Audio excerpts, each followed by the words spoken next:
جو کیا ہے اس کی سزا نہیں ہوگی اور جو نہیں کیا اس کی سزا ہوگی۔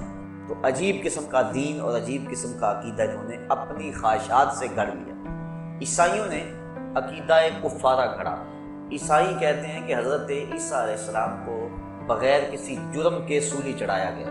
ہمارا عقیدہ یہ ہے حضرت عیسیٰ علیہ السلام کو نہ قتل کیا گیا اور نہ ان کو سولی چڑھایا گیا، بلکہ سلامتی کے ساتھ آسمان کی طرف اٹھا لیا گیا۔ قرآن مجید نے اسی چیز کو وضاحت کے ساتھ بیان فرمایا۔ عیسائی کہتے ہیں ان کو سولی چڑھایا گیا، ان کو پھانسی دی گئی، صلیب پہ لٹکا دیا گیا۔ تو چونکہ ان کا قصور کوئی نہیں تھا، انہوں نے جرم کوئی نہیں کیا تھا کہ جس کی سزا میں ان کے ساتھ یہ سلوک کیا جاتا، تو قیامت تک جتنے بھی آنے والے عیسائی ہیں اب وہ حضرت عیسیٰ علیہ السلام کے بغیر کسی گناہ کے سولی پر چڑھ جانے کی وجہ سے وہ نجات پائیں گے، اور ہمارے نبی ہمارے حصے کی سزا بھگت چکے ہیں۔ جو نہیں کیا ناکردہ کی سزا پانے کے ساتھ ان کی امت کو یہ فائدہ پہنچا کہ اب قیامت تک عیسائی جو مرضی کرتے رہیں انہیں کچھ نہیں ہوگا، ان کا نبی ان کی سزا بھگت چکا ہے۔ یہ ہے ان کا عقیدہ کفارہ، جس نے گناہ میں ان کو دلیر کر دیا، جو مرضی کرتے پھرو تمہیں کچھ نہیں ہوگا۔ یہودیوں نے کہا کہ ہم نہیں جائیں گے، جہنم میں جائیں گے، اور اگر گئے بھی تو چند دن جائیں گے۔ اللہ تعالیٰ نے تردید فرمائی قرآن مجید کے اندر، ارشاد فرمایا کہ اگر تمہیں اس بات کا یقین ہے تو پھر مرنے کی آرزو کرو، اور ساتھ ہی فرمایا وَلَن يَتَمَنَّوْهُ أَبَدًا، یہ کبھی بھی مرنے کی آرزو نہیں کر سکتے۔ کیوں نہیں کر سکتے؟ کہ انہوں نے جو آگے بھیجا ہے انہیں پتہ ہے کہ ہم نے کیا کرتوتیں کی۔ تو یہ اپنے نفس کو تسلی دینے کے لیے، خود فریبی کے لیے انہوں نے عقیدہ گھڑ لیا کہ ہم چونکہ اولاد انبیاء ہیں لہذا میں کچھ نہیں ہو، اور انہوں نے عقیدہ کفارہ گھڑ لیا، لہذا ان کا عقیدہ آخرت کا ناقص ہے، اور ان کا عقیدہ یہود کا وہ بھی آخرت کا ناقص ہے۔ اسلام نے جو عقیدہ دیا وہ صحیح ستھرا اور پاکیزہ عقیدہ دیا کہ جو تم کر رہے ہو لکھا جا رہا ہے، اللہ کے علم میں ہے، کرامن کاتبین الگ لکھ رہے ہیں، تمہارے اعضاء الگ گواہی دیں گے، اور ایک ایک چیز تمہارے سامنے اس دن آ جائے گی۔ بلکہ بندہ جب اپنی معمولی سے معمولی خطا کو بھی دیکھے گا لکھا ہوا تو کہے گا ما لہذا الکتاب لا یغادر صغیرۃ ولا کبیرۃ الا احصاها، اس کتاب کو کیا ہو گیا، اس نے چھوٹی بڑی کوئی بات نہیں چھوڑی، سب کچھ لکھ دیا۔ تو ایک ایک چیز لکھی جا رہی ہے، قیامت کے دن ہر شے تش تش بام ہو جائے گی۔ یوم تبلی السرائر فما لہ من قوۃ ولا ناصر، اس دن سارے راز کھول دیے جائیں گے، ہر شے سامنے آ جائے گی۔ تو اللہ تعالیٰ اگر چاہے گا تو اپنے کرم سے کسی کو معاف کر دے گا، لیکن اگر وہ سزا دینا چاہے تو کوئی شخص دم نہیں مار سکتا۔ اس لیے اس دنیا کے اوپر انسان سے گناہ سرزد ہو جائیں تو وہ توبہ کرے، توبہ سے گناہ ختم ہو جاتے ہیں، مٹ جاتے ہیں، بلکہ گناہ نیکیوں میں بدل جاتے ہیں۔ اور اگر وہ توبہ کے بغیر اس دنیا سے چلا گیا، اس کے نامہ اعمال کے اندر وہ گناہ موجود رہے، تو پھر اس کو اس کی سزا بھگتنا ہوگی۔ اللہ اپنی مرضی سے چاہے تو درگزر فرمائے۔ جو حقوق العباد ہیں، بندوں کے جو حق ہیں، وہ قیامت کے دن بھی معاف نہیں ہوں گے، انہیں اللہ تعالیٰ جل شانہ صاحبان حق کے سپرد کرے گا۔ اور اگر کسی نے کسی کے 2 پیسے بھی دبا لیے ہوئے ظلماً تو 700 با جماعت نماز اس کے بدلے میں لے لی جائے گی۔ تو ہم دیکھیں کہ ہم کیا کر رہے ہیں، کس جگہ پہ کھڑے ہیں، اور اپنا کیا دھرا کیسے برباد کریں۔ عقیدہ آخرت جو اسلام نے دیا ہے اس سے بچنے کی امید بھی ہے، پکڑے جانے کا اندیشہ بھی ہے، لہٰذا بندہ اپنا احتساب رکھے اور قدم پھونک پھونک کے رکھے اور اپنے معاملات کو صاف رکھے۔ ہمارے بنیادی عقائد جو ہیں وہ 3: عقیدہ توحید، عقیدہ رسالت اور عقیدہ آخرت۔ عقیدہ توحید اللہ تعالیٰ جل شانہ کو واحد احد صمد بے نیاز یکتا ذات میں صفات میں مانا۔ عقیدہ رسالت کا اقرار اور اللہ تعالیٰ کی طرف سے جو خلق خدا کی رہنمائی کا نظام ہے اس کو تسلیم کرنا۔ تیسرا عقیدہ آخرت، جس کی وضاحت آپ کے سامنے پیش کی۔ یہ جو کفار مکہ تھے یہ توحید کا انکار نہیں کرتے تھے، بتوں کو شامل کرتے تھے ساتھ، یعنی وجود باری کا انکار نہیں کرتے، اللہ تعالیٰ کے وجود کا ایمان رکھتے تھے لیکن بتوں کو بھی ساتھ شریک مانتے، لہٰذا ان کے عقیدے میں خرابی ہے۔ رسالت کا بھی انکار نہیں کرتے تھے، رسالت کا حضور کے ساتھ جو انتصاب ہے اس کا انکار کرتے، یعنی یہ اس بات کا انکار نہیں کرتے تھے کہ کوئی رسول ہوتا نہیں، وہ کہتے رسول ہوتے ہیں، لیکن حضور کے بارے میں کہتے تھے لست مرسلا، کہ آپ رسول نہیں ہیں، یعنی رسالت کا انکار حضور کی ذات سے کرتے تھے، نفس رسالت کے منکر نہیں تھے۔ لیکن تیسرا عقیدہ جو ہمارا اسلام کا بنیادی ہے، عقیدہ توحید، اس کا وہ ڈٹ کے انکار کرتے ہیں۔ وہ کہتے تھے یہ بات سمجھ سے باہر ہے کہ جب ہم مر جائیں گے ہماری ہڈیاں جو ہے وہ خاک میں مل جائیں گی تو دوبارہ کیسے ہمیں زندہ کیا جائے، اس بات کا وہ ڈٹ کے انکار کرتے تھے۔ جتنی بھی مکی آیات آپ پڑھ لیں اس میں عقیدہ آخرت کا اس بات زوردار انداز میں کیا ہے، عموماً مکی آیات کے اندر، چونکہ کفار آخرت کے عقیدے کا ڈٹ کے انکار کرتے تھے اور وہ کہتے تھے کہ یہ بات سمجھ سے باہر ہے۔ سورہ یاسین کے اندر اللہ تعالیٰ جل شانہ نے ان کے اس اعتراض کو بیان فرمایا، ارشاد ہوا وَضَرَبَ لَنَا مَثَلًا وَنَسِیَ خَلْقَهُ، اس کی مثال کے جو اپنی خلقت کو، تخلیق کو بھول گیا، کیا کہتا ہے قَالَ مَن يُحْيِي الْعِظَامَ وَهِيَ رَمِيمٌ، کہتا ہے ان ہڈیوں کو کون اٹھائے گا جب کہ یہ بوسیدہ ہو جائیں، جب خاک میں مل جائیں گی، گودے ختم ہو جائیں گے، ہڈیوں میں مٹی بھر جائے گی، تو ان ہڈیوں کو جوڑ کر دوبارہ انسان کیسے بنے گا، یہ وہ اعتراض ہے۔ قُلْ قَالَ مَن يُحْيِي الْعِظَامَ وَهِيَ رَمِيمٌ، کہ کون ان ہڈیوں کو جوڑے گا جبکہ یہ بالکل بوسیدہ ہو جائیں گی۔ قل، اے حبیب آپ فرما دیجئے، یحییھا الذی انشاھا اول مرہ، ان ہڈیوں کو وہی جوڑے گا جب ہڈیاں بھی نہیں تھی جس نے انسان پیدا کر لیا۔ اب تو میٹیریل موجود ہے، بکھرا پڑا ہے، جب میٹیریل بھی موجود نہیں تھا، جب مادہ بھی موجود نہیں تھا، تو جس نے اس کو پیدا کیا اور پھر انسان بنایا، اب اس کے لیے ہڈیوں کو جوڑ کر انسان بنانا کون سا مشکل ہے۔ تو دو لفظی دو ٹوک اور بڑا خوبصورت جواب دیا۔ حبیب آپ فرما دیں، کل آپ ارشاد کر دیں، یحییھا الذی انشاھا اول مرہ، ان کو وہی دوبارہ زندگی دے گا، دوبارہ ان کو جوڑے گا کہ جس نے پہلی مرتبہ ان کی تخلیق کی، جس نے ہڈیوں کو پیدا کیا، ان کو جوڑ کے انسان بھی بنایا۔ تو اور بھی دوسرے مقامات پر اللہ تعالیٰ جل شانہ نے ارشاد فرمایا سورہ طارق کے اندر، جس مالک نے انسان کو صلب سے اور سینے کی پسلیوں سے نکالا، یخرج من بین الصلب والترائب انہ علی رجعہ لقادر، جب انسان کو تخلیق ہوئی تو وہ سینے کی پسلیوں سے اور صلب سے نکالا گیا، تو پھر اس کی تخلیق ہوئی اور کتنی منمونی صورت دے دی گئی۔ تو جب مالک نے وہاں سے نکال کر اتنی خوبصورت صورت سے اس کو نوازا، تو جب یہ قبر میں چلے جائے گا تو اس کو دوبارہ کیا اٹھانے پہ وہ قادر نہیں ہے؟ جو پسلیوں سے کھینچ کے انسان کو تعمیر کرتا ہے، جو صلب کی ہڈی سے انسان کو کھینچ کے تعمیر کر لیتا ہے، تو کیا وہ مرے ہوئے انسان کو دوبارہ زندگی نہیں بخش سکتا؟ تو اس بات فرمایا گیا عقیدہ آخرت کا، اس کے دلائل قرآن مجید کے اندر جگہ جگہ پھیلے ہوئے ہیں، بالخصوص مکی آیات کے اندر اس کو بڑی وضاحت کے ساتھ بیان کیا گیا۔ تو یہ ہمارا بنیادی عقیدہ ہے، عقیدہ آخرت، کہ ہم دنیا پہ جو کچھ کر رہے ہیں اللہ کے حضور ایک ایک چیز کا حساب دیں۔ موت برحق ہے اور کسی کو موت سے چھٹکارا نہیں، اور اس کے بعد برزخ کی زندگی کا آغاز ہے۔ قبر یا تو جنت کے باغوں میں سے ایک باغ ہے یا جہنم کے گڑھوں میں سے ایک گڑھا ہے۔ اس کے بعد پھر حشر برپا ہوگا، لوگ قبروں سے اٹھائے جائیں۔ حشر کا ایک دن 50,000 سال پہ مشتمل ہوگا، ترازو نصب ہوگا، لوگوں کے اعمال تولے جائیں گے، اچھے برے اعمال کا وزن ہوگا۔ آج جو پلڑا بھاری ہوتا ہے وہ نیچے کو جھک جاتا ہے، لیکن میزان کا معاملہ برعکس ہے، جو پلڑا بھاری ہوگا وہ اوپر کو اٹھے گا، چونکہ نیکیاں نور ہوتی ہیں اور نور کی اٹھان اوپر کی طرف ہوتی ہے، تو وہ بھاری پلڑا جو ہے وہ اوپر کی طرف اٹھے گا۔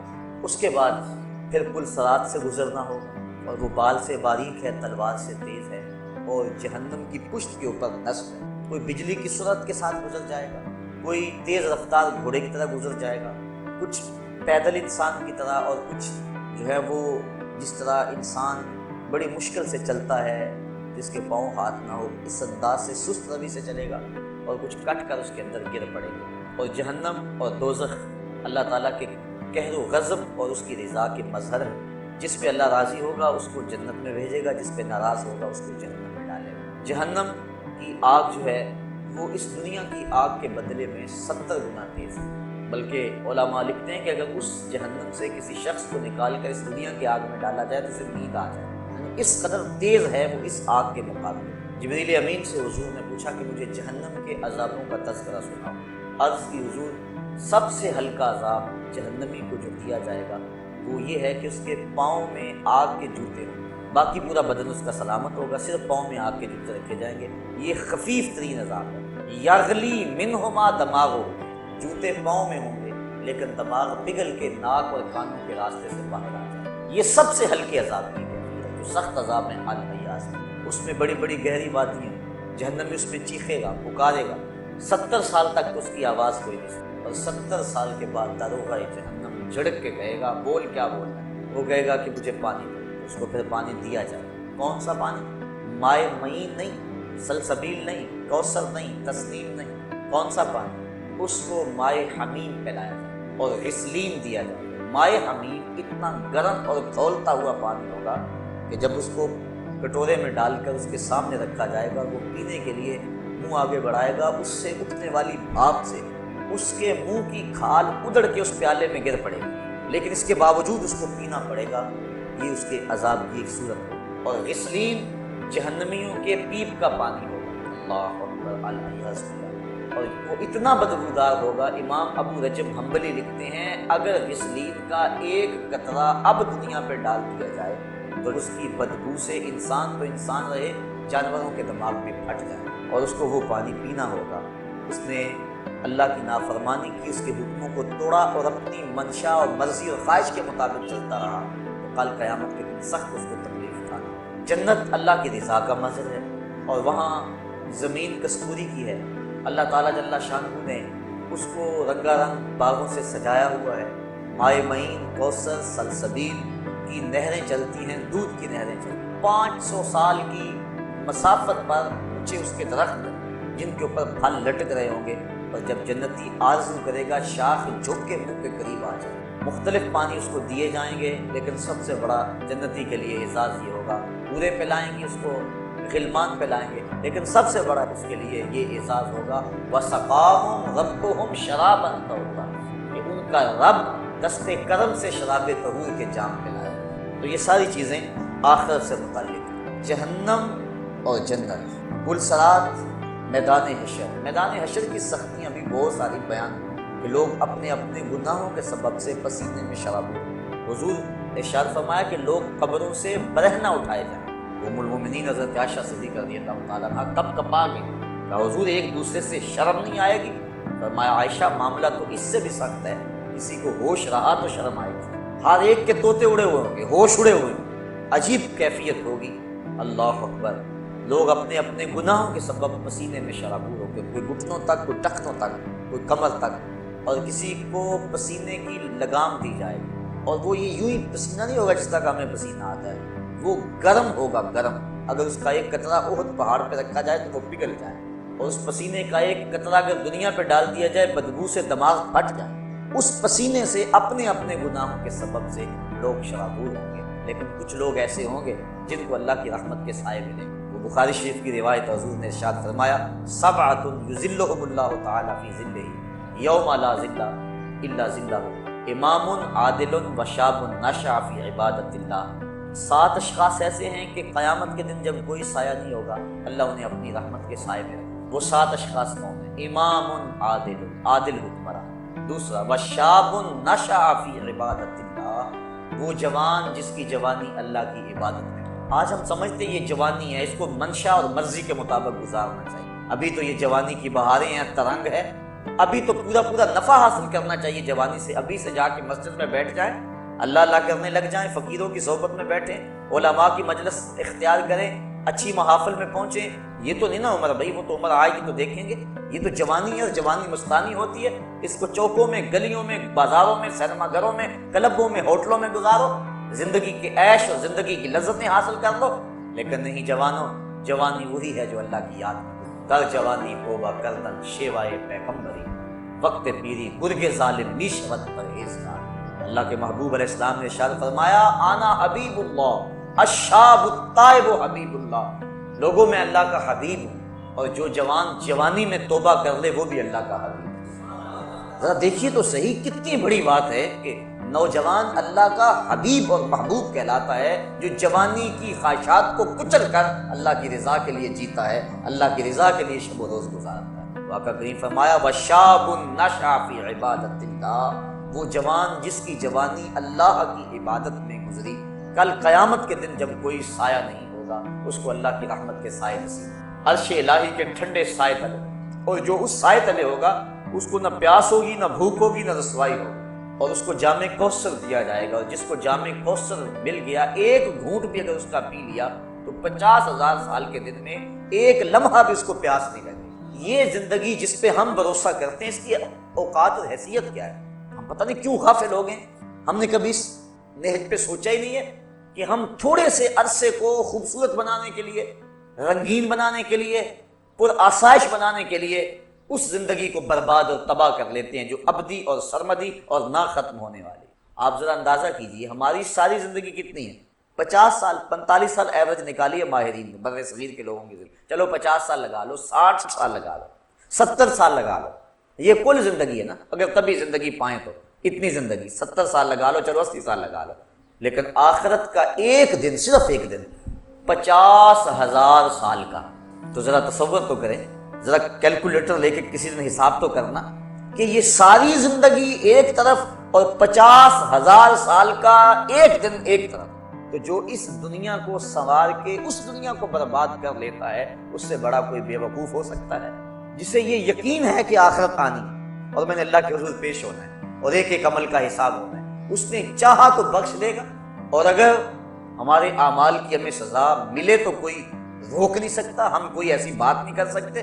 حضرت عمر فاروق رضی اللہ تعالیٰ عنہ فرماتے ہیں کہ میں اس سے اتنا ڈرتا ہوں کہ اگر مجھے پتا چلے کہ ساری دنیا جنت میں جائے گی، صرف ایک بندہ جہنم میں جائے گا، تو میں ڈرتا ہوں کہیں وہ ایک میں نہ بن جاؤں، اور اگر مجھے یہ خبر ہو کہ سارے لوگ جہنم میں جائیں گے تو ایک بندہ جنت میں جائے گا، تو میں اللہ کی رحمت سے امید رکھتا ہوں کہ وہ ایک کبھی میں ہو جاؤں، میں اس کی رحمت سے یہ توقع اور امید رکھتا ہوں۔ تو یہ واضح نشین رہے کہ بڑے بڑے لوگ جن کی زندگی تقوی اور طہارت سے عبادت تھی، وہ اپنی زندگی کتنی احتیاط سے گزارتے تھے، لیکن اس کے باوجود خشیت الہی کے جذبے کتنے تھے۔ ہم بھول گئے کہ ہم نے مالک کی حضور پیش ہوں، اور یہ بات پکی ہے اگر آنکھیں بند کر لیں اور دنیا کی مستی میں کھو جائیں اور پرواہ نہ کریں یہ الگ بات ہے، لیکن اس کا یہ مطلب نہیں ہے کہ وہ مرحلہ آنے والا رہے۔ بلی کو دیکھ کر کبوتر نہ آنکھیں بند کر لے، اس کے فطرت ہے، اور وہ یہ سمجھتا ہے کہ میں بلی کی نظروں سے اوجھل ہو گئی، لیکن 2 لمحوں کے بعد جب بلی کے خونی پنجے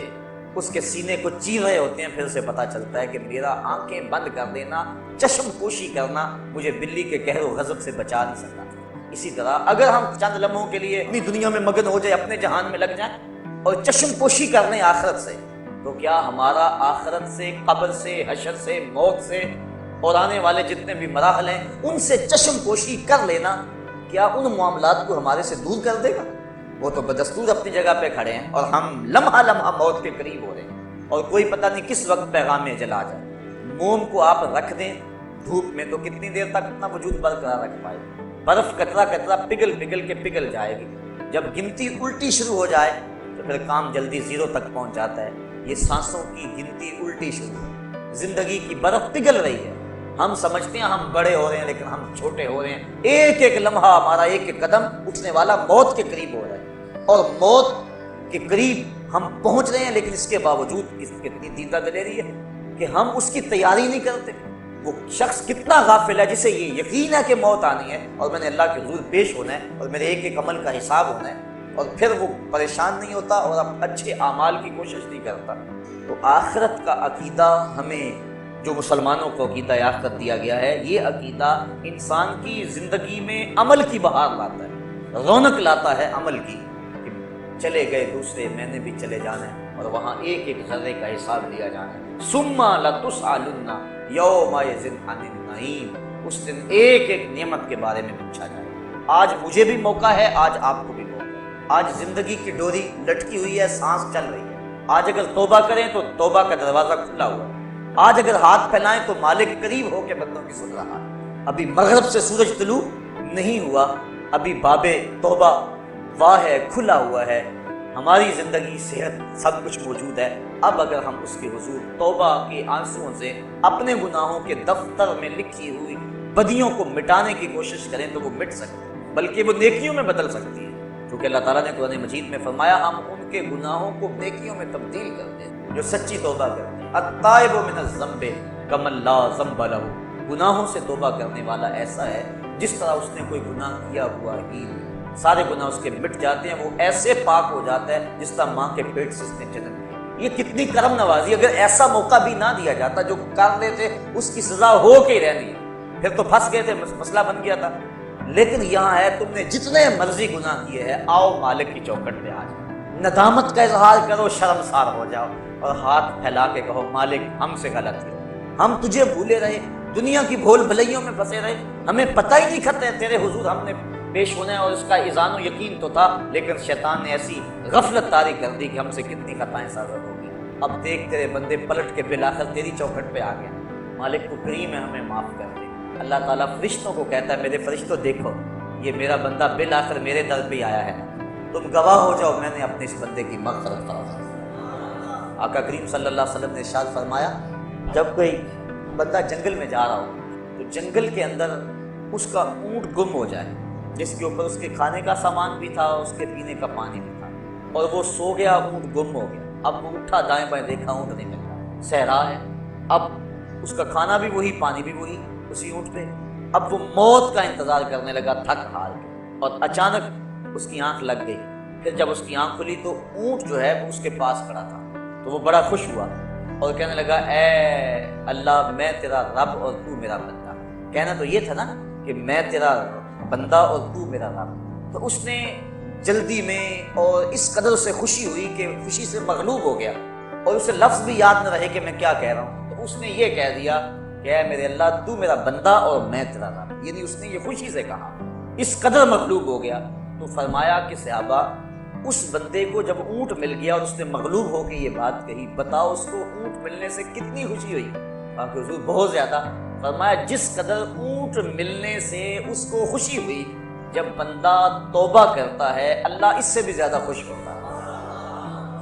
تو ذرا دیکھو تو صحیح، بلا جس نے جرم کیا ہوا ہو، جو بھاگا ہوا ہو، جب پلٹ کے آئے تو کیا حالت ہوتی؟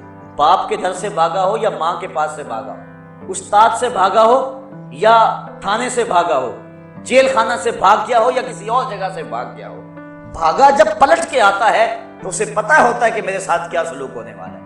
لیکن یہ ڈر ایسا ڈر ہے، جب بھاگا ہوا پلٹ کے آتا ہے اللہ کی رحمت بڑھ کے اس کا استقبال کرتی ہے۔ میرے بندے تو واپس آ گیا، وہ اللہ تعالیٰ جل شانہ کی رحمتیں بڑھ کر اپنے اس بندے کا استقبال کرتی۔ تو اس عنوان سے بہت کچھ کہا جا سکتا ہے، میں یہی کہوں گا کہ آج موقع ہے، اللہ نے صحت دی ہے، اللہ نے جوانی دی ہے، اگر کوئی بڑھاپا ہے تو بڑھاپے میں بھی توبہ۔ اب تو وہ کیا کہتے ہیں سورج غروب ہونے کے قریب ہے، دیگرتے دن گیا محمد اوڑک منہ ڈوب جائے۔ ویسے تو پتہ بچے بوڑھے جوان کا بھی نہیں۔ حضرت امام غزالی فرماتے ہیں معاشرے میں ذرا نظر دوڑا کے دیکھو، بچے زیادہ نظر آتے ہیں یا بوڑھے یا جوان؟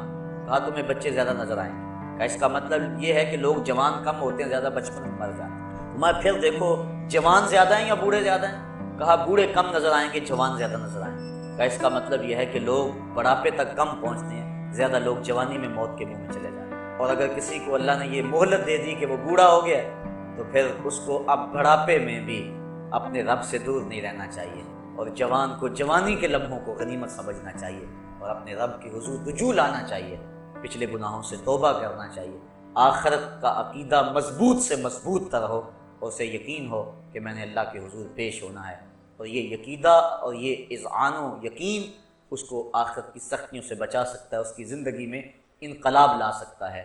میں اور آپ تیزی کے ساتھ موت کی طرف بڑھ رہے ہیں۔ پوچھا گیا نا زندگی اور موت کے بارے میں کیا خیال ہے؟ عرض کی فجر کی نماز پڑھی ہے، پتہ نہیں ظہر پڑھیں گے یا کہ نہیں۔ کہا اتنی لمبی امیدیں لگائے بیٹھے ہو، کہا ظہر پڑھی ہے، پتہ نہیں عصر پڑھیں گے یا کہ نہیں۔ کہا طول عمل کی بات کہی، کہا عصر پڑھی ہے، پتہ نہیں مغرب پڑھ سکیں گے یا کہ نہیں۔ ایک نے بولا ایک رکعت پڑھی ہے، پتہ نہیں دوسری رکعتیں بھی پڑھیں گے کہ نہیں۔ فرمایا یہ سب کچھ تم کہتے ہو، میں تو یوں کہتا ہوں ایک طرف سلام پھیرا ہے، پتہ نہیں دوسری طرف سلام بھی پھیر سکے۔ اور آپ دیکھتے ہیں کہ اچانک ایک بندہ موت کے منہ میں چلا جاتا ہے، ہم سمجھتے یار یہی تو بھی تھا تھوڑی دیر قبل، لیکن اچانک موت دبوچ لیتی ہے قبل اس سے کہ وہ وقت آن پہنچے اور کوئی حجت باقی نہ رہے۔ مجھے اور آپ کو اپنے اعمال کی اصلاح کر لینی چاہیے۔ اللہ تعالیٰ نے موقع دیا، بار بار توبہ کا موقع دیا، اور اس انداز سے پچھلی امتوں کو سہولت نہیں تھی جس انداز سے امت مصطفیٰ کو عطا کی۔ اور پھر دوسری بات یہ ہے کہ تھوڑا بھی عمل کرو گے، اس امت کو یہ اعزاز بخشا گیا ہے، تھوڑے عمل پہ بڑا جزا ثواب رکھا ہے۔ آقا کریم فرمایا ایک بندہ فجر سے ظہر تک کام کرتا ہے، اس کو 1 درہم ملتا ہے۔ ایک ظہر سے عصر تک کام کرتا ہے، وقت تھوڑا، اس کو آدھا درہم ملنا چاہیے، لیکن اس کو بھی 1 درہم ملتا ہے۔ اور ایک بندہ عصر سے مغرب تک کے وقت میں کام کرتا ہے، اس کا وقت اس سے بھی تھوڑا، لیکن اس کو 2 درہم ملتے ہیں۔ فرمایا پہلی مثال یہود کی ہے، دوسری مثال نصارہ کی ہے، اور تیسری مثال میری امت کی۔ تو کیسی لوٹ سے لگی ہوئی ہے، اور ہم کتنے محروم ہیں۔ ہم ان چیزوں کے پیچھے بھاگ رہے ہیں جو ہمارے لیے پیدا کی گئی، جو ہماری خدمت کے لیے پیدا کی گئی تھی، اور جن کی تخلیق کا مقصد ہماری ضرورت کی کفالت کرنا تھا، اور ہم ان کے پیچھے بھاگ رہے ہیں۔ بچہ جب شکم مادر میں 120 دن کا ہوتا ہے، فرشتہ آ کے اس کا رزق لکھ جاتا ہے، تو جو لکھا گیا اس سے زائد 1 پیسہ بھی نہیں ملے گا، اور جب لکھا گیا اس سے قبل نہیں ملے گا۔ تو ہمارا یہ کام نہیں تھا جو ہم کر رہے ہیں، ہمارا کام تھا اپنے رب کو راضی کرتے اور اس آخرت کے دن کے لیے تیاری کرتے۔ ویسے ڈر تو رہتا ہے ہر شخص کو موت کا۔ امام غزالی فرماتے ہیں وہ بھی 3 طرح کا ڈر ہے۔ کچھ لوگ اس لیے ڈرتے ہیں کہ اگر میں مر گیا تو میری زندگی کی لذتیں چھن جائیں، اب تو میرا وقار ہے، مسند ہے، عہدہ ہے، شان و شوکت ہے، زندگی کی لذتیں ہیں، دوست احباب کا ماحول ہے، خوش گپیاں ہیں، اگر میں مر گیا تو یہ سب کچھ جاتا رہے گا۔ اس وجہ سے وہ موت سے ڈرتا ہے۔ یہ ڈر انسان کی زندگی میں عیش و عشرت کو بڑھا دیتا ہے۔ بابر بعیش کوش کے عالم دوبارہ دیس، بابر عیش کے ہم لوگ کی زندگی بار بار نہیں ملے۔ یہ ڈر مذموم ڈر ہے۔ کچھ لوگ موت سے اس لیے ڈرتے ہیں کہ اگر میں مر گیا تو میرے بوڑھے ماں باپ کا کیا بنے گا، میں تو گھر کا واحد کفیل ہوں، اور میرے ماں باپ کو اگر میری وفات کی اچانک خبر پہنچ جائے، بڑھاپے میں اب وہ ہیں، انہوں نے پالا پوسا جوان کیا، اب میرے سے نفع حاصل کرنے کے دن ہیں ان کے، اگر میں مر گیا تو ان کے دل پہ کیا بیتے گی، میرے بچے یتیم ہو جائیں گے، در در کے دھکے ان کا مقدر ہوں گے، میری بیوی بیوہ ہو جائے گی۔ وہ اس خیال سے ڈرتا ہے، میرے دوست کی صدمے میں 2-4 ہوں گے، وہ اس خیال سے تڑپ جاتا ہے، اور موت کا خوف اس کے دل میں آنا شروع ہو جاتا ہے، اور وہ رونے لگ جاتا ہے یا پریشان ہو جاتا ہے۔ یہ ڈر بھی انسان کی زندگی میں لالچ کو، ہوس کو بڑھا دیتا ہے۔ اکٹھے کر لو تاکہ بعد والے پریشان ہوں، جو کچھ آج کل ہے ہو رہا ہے۔ تیسرا ڈر امام غزالی فرماتے ہیں ایک مومن کا ڈر ہے، اور وہ سوچتا ہے اگر میں اچانک اب مر جاؤں تو میرے پلے کون سا نیک عمل ہے جو لے کر اللہ کے حضور پیش ہو سکے، میرے پلے کمائی کون سی ہے۔ ماضی کو دیکھوں تو گناہوں سے لتڑا پڑا، اعمال کا دفتر دیکھوں تو خالی، تو کون سی شے ہے میرے پلے، کس منہ سے جاؤں گا اپنے رب کے۔ ہاں، حضرت سری سختی ایک بزرگ ہیں، حضرت جنید بغدادی کے شیخ اور ماموں لگتے رشتے میں، فرماتے ہیں میں تو اس بات سے ڈرتا ہوں کہ اپنے رب کا سامنا کیسے کروں گا، اس نے مجھے کیا دیا اور میں نے کیا کیا اس کے۔ اور حضرت اقبال، علامہ اقبال کہتے ہیں میں تو اس بات سے ڈرتا ہوں کہ میں رسول کریم کا سامنا کیسے کروں۔ اور اللہ کی بارگاہ میں عرض کرتے ہیں تو غنی اظہر تو عالم من فقیر، روز معاشر عذر ہائے من پذیر، گر تو بی بینی حساب ناگزیر، از نگاہ مصطفیٰ پنہا بدیر۔ اے اللہ میرا حساب نہ لینا، مجھے یوں ہی معاف کر دینا، اور اگر میرا حساب لینا ضروری ٹھہرا تو کم از کم حضور کے سامنے مجھے حضور سے شرم آئے گی۔ تو دیکھیے یہ تھا خوف اور یہ تھی خشیت۔ تو یہ مقصد موت کا، یہ اس انداز سے ڈر کہ اگر میں اچانک مر جاؤں تو میرے پلے کون سا نیک عمل ہے۔ اور آج کل تو آپ دیکھ رہے ہیں کہ اچانک موتیں واقع ہو رہی ہیں، بندہ توبہ کو مؤخر کر دیتا ہے، وہ کہتا ہے کہ یار ابھی میری عمر نہیں ہے انشاءاللہ، کوئی کہتا ہے بس شادی میری ہو لے پھر اس کے بعد میں یہ کروں، کوئی کہتا ہے بس میں ریٹائرمنٹ لے لوں اس کے بعد میں نے حج کرنا ہے، پھر بچوں کی شادیاں کرنی ہے، پھر میں ہوں گا مسجد ہوگی۔ یہ ایسے باتیں کر رہے ہیں جس طرح سب کچھ اس بندے کے قبضے میں ہو، کس نے یہ سب کچھ کرنا ہے، جبکہ یہ تو اپنی ایک سانس کا بھی مالک نہیں، اسے تو ایک سانس کا نہیں پتا، جو اندر گئی ہے وہ باہر آئے گی کہ نہیں، جو باہر ہے وہ اندر جائے گی کہ نہیں۔ جس بندے کا اتنا اختیار بھی نہیں ہے اپنی سانس پہ، وہ کہہ رہا ہے کہ بس جی آپ کی بات سمجھ آ گئی، انشاءاللہ میں ریٹائرمنٹ لے لوں، پھر میں بچوں کی شادیاں کر لوں، پھر میں حج پہ جانا ہے، پھر آ کے انشاءاللہ میں ہوں گا، مسجد ہوگی اور سنگے درے محبوب ہوگا، پھر میں جو ہے انشاءاللہ اب دیکھنا کیسا میرا زندگی کا رنگ بدلتا ہے۔ یہ وہ شخص کہہ رہا ہے جس کے قبضے میں ایک سانس بھی نہیں، ابھی میں جوان ہوں، بس تھوڑی عمر اور ہو جائے، بس آپ انتظار کر رہے ہیں۔ یہ وہ کہہ رہا ہے، یہ نفس اندر سے آوازیں دے رہا ہے، یہ شیطان اس کو ایسی باتیں سکھا اور پڑھا رہا ہے تاکہ وہ توبہ کو مؤخر کر لے، اور اچانک اگر موت آ جائے تو یہ بری موت مرے، کیونکہ اچانک موت سے تو حضور نے بھی پناہ مانگی نا، اللہم انی اعوذ بک من الموت الفجاء، اے اللہ اچانک موت سے میں تیری پناہ مانگ۔ یعنی اچانک موت سے پناہ مانگی۔ آج کل تو کئی ڈھب ہیں اچانک موت کے، ایکسیڈنٹ ہو گیا، بم دھماکے ہو گئے، بیماریاں ایسی ہیں، اچانک بندہ اس دنیا سے چلا جاتا، اس کو توبہ کی توفیق ہی نہیں ملتی۔ تو انسان توبہ کو مستقبل پہ مؤخر کرے تو ایک تو اسے مستقبل کی خبر، اور دوسرا اب وہ مؤخر کر رہا ہے، جو حالت اس کے دل کی اب ہے تو اس کے باوجود وہ مؤخر کر رہا ہے، تو جب 4 سال گزر جائیں گے دل اور سخت ہو جائے گا، تو کیا پھر اس کو ہو سکتا ہے خیال بھی نہ آئے کہ میں توبہ کروں؟ تو جو حالات اب ہیں وہ شاید اس وقت نہ ہو، تو توبہ میں تاخیر کرنا یہ بھی بہت بڑی معرومی ہوتی ہے۔ تو اگر اللہ تعالیٰ کسی کو توفیق دے دے، اپنا راستہ دے دے، تو وہ ایک لمحہ بھی تاخیر نہ کرے، وہ اللہ کے حضور اپنے گناہوں سے معافی مانگ لے۔ یہی بندے کے لیے اعزاز ہے، اور یہی بندے کی حقیقی سرخروئی ہے۔